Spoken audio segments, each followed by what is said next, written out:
Hey there everyone, I'm Patrick Ferguson from Skull Splitter Dice, and in today's video we're going to be discussing the Elves. An elf is not going to be strange to anyone that's spent even a second in a fantasy universe. In fact, they might be the most widely known about race aside from the humans, maybe dwarves as well.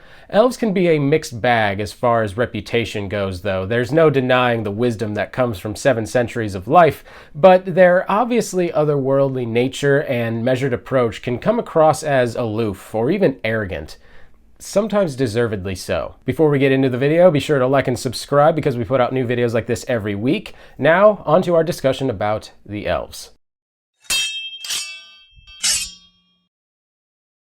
Because of their long lifespan, elves view time in a very different way than most do. An elf might mature relative to a human when young, they're fully capable within those first few decades of life, yet they're considered a child until the age of 100 usually. Very abstract thought to me. Individual elves are responsible for declaring themselves an adult, and their name plays a very interesting role in this. An elf will actually choose a name for themselves in order to distinguish the fact that they are in the adult stage of their life.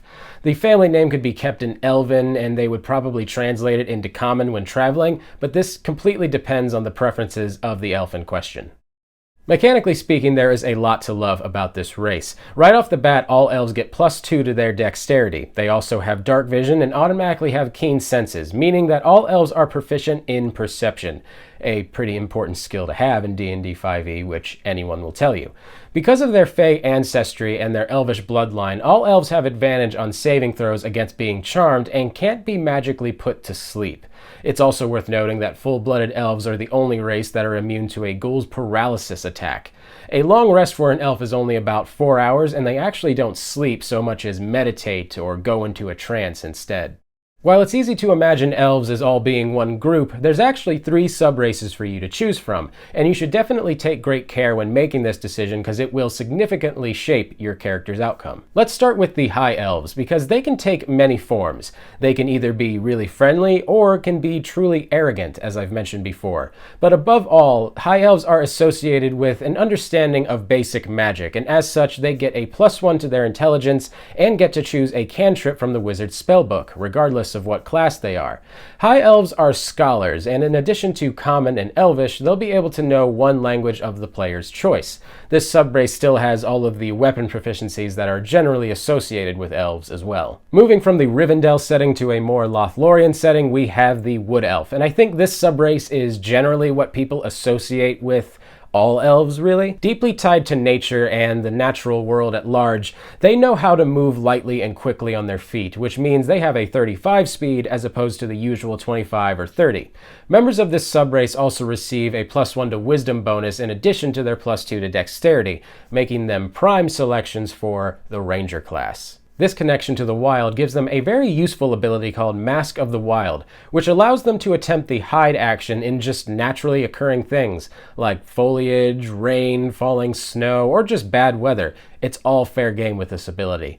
This is good enough for any wood elf to attempt to blend in seamlessly from searching foes or even predators. And lastly, we have my favorite subrace, which is the Drow. They're often considered enemies rather than a playable class, and even the player's handbook instructs that you should ask the DM before building this type of character. Drow get a +1 to charisma and have absolutely exceptional dark vision that reaches a full 120 feet as opposed to the 30 to 60 feet that limits a lot of creatures. All Drow know the Dancing Lights cantrip and can cast Fairy Fire at level 3 and can cast Darkness at level 5 once per long rest. Their weapon proficiencies tend to be towards stealthier weapons like hand crossbows as opposed to bows, rapiers as opposed to long swords, things like that. Something to keep in mind is that all Drow have a distinct disadvantage while in sunlight, quite literally. All sight-based attack rolls and perception rolls will be done with disadvantage if your Drow character is in plain sunlight.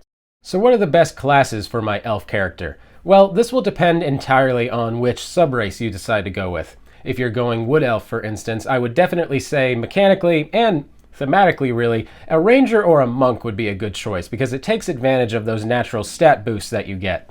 A dex-based fighter might also be a good decision, and while a bit more uncommon for someone willing to weave an interesting backstory, a rogue is definitely worth considering as well. I would also say that obviously a druid is a good choice for a Wood Elf too. High elves are definitely great for going the wizard route, and while not as min-maxed as a wood elf, you could definitely still go the rogue or ranger or monk route as well.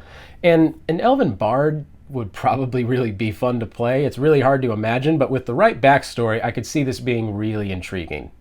Drow also have a plethora of options to choose from. A Drow trying to be a good character would make sense as a Gloomstalker ranger from Xanathar's Guide to Everything. A Warlock, thematically speaking, would actually make a lot of sense if your Drow character is trying to defy Loth, the Drow spider queen, or goddess rather, within the D&D universe, trying to search for a patron to give them the power to escape a wildly different path that they were once on.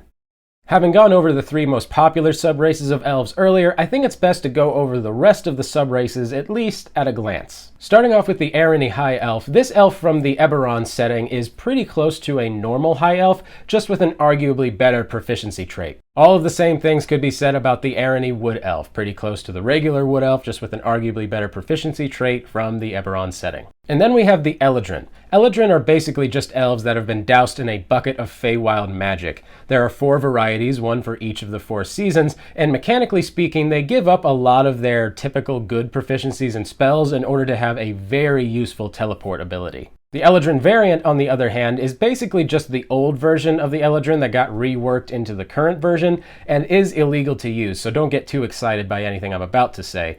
They've traded in that teleport ability for straight up Misty Step and get a bonus to intelligence as opposed to charisma. We have the Mark of the Shadow Elf, who are usually confined to just the Eberron setting, but they're usually assassins and also have some really cool stealth abilities and spells to work with. We have the PALLID elves, and you can basically just think of these guys as magical albino elves. They're typically confined to the Wildemount setting and are, frankly, really overpowered to play. We have the Sea Elf, which is exactly what it sounds like, an elf that forgoes a lot of the proficiencies and spells that normal elves will get in exchange for the ability to swim really fast and breathe underwater. They're not quite Tritons, but not quite elves either. Then we have the Shatter Kai, also known as the Shadow Fae. Think significantly more goth and pale versions of a Drow. Mechanically speaking, they're very similar to the ELADRIN, with an ability quite similar to Misty Step, but these guys also nab a really sweet resistance to necrotic damage, which may or may not come up in your campaign. And lastly, we have the Velenar High Elf and the Velenar Wood Elf. They're quite similar to their normal subrace counterparts, except they are specific to the Eberron setting and have an arguably better proficiency trait. As you can see, elves have pretty much earned their reputation, whether that be a good or a bad one. Their many subraces make them applicable to just about any class or background you would like to play, and I really like elvish characters because they've been around for so long, since the Tolkien days, that people are really starting to make new and exciting transformative versions of elf characters that kind of comment on their longevity as a whole, and I'm excited to see more of that. Thank you so much for watching. I really appreciate it. Be sure to like and subscribe because we put out new videos like this every week, and if you're making an elf character that you're excited about, I would love to read about it in the comments below. Thanks again for watching. My name's Patrick Ferguson with Skull Splitter Dice, and until next time, farewell. Thanks for joining us. Don't forget to like, comment, and subscribe so you never miss out.